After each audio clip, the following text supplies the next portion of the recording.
Hello family, आज आपण बनवणार आहोत संडे स्पेशल घावणे चटणी। त्याच्यासाठी तांदूळ घ्यायचे आहेत 1 वाटी।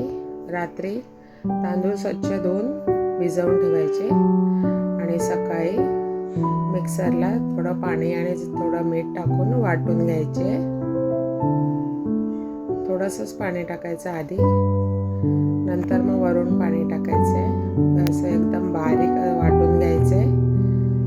त्याच्यानंतर हे बघा थोडंसं घट्ट वाटतंय, अजून थोडंसं पाणी टाकायचं आणि पातळ करून घ्यायचं।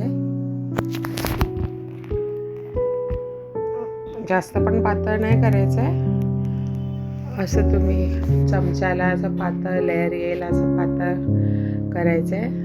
त्याच्यानंतर भिड्याचा तवा घेतलाय, थोडंसं तेल टाकलंय आणि पेल्याने असं पीठ ओतून घ्यायचं आहे आणि 2 मिनटं झाकण ठेवायचं आहे त्याच्यावर। 2 मिनिटांनी झाकण काढलं, ह्याला एकच बाजू शेकायची असते। काढून घेऊया। बघा झालंय आपलं पहिलं घावणं। परत थोडंसं तेल लावायचं आहे, असं ओतून घ्यायचं आहे पेल्याने, झाकायचं आहे 2 मिनटं। 2 मिनिटांनी लगेच होतात ते असे फटाफट।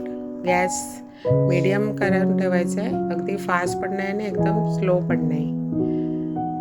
चला तर आता आपण चटणी बनवूया। 2 मिरची घेतले, 1 जास्त तिखट आणि पोपटी मिरची 1 घेतली आहे, नारळाचे तुकडे, थोडंसं मीठ, थोडं पाणी आणि एकदम असं बारीक वाटून घ्यायचं आहे। घावण्याबरोबर अशी चटणी खूप छान लागते। बनवून बघा फ्रेंड्स, झटपट होणारा नाश्ता आहे, संडे स्पेशल। बनवून खाऊन बघा।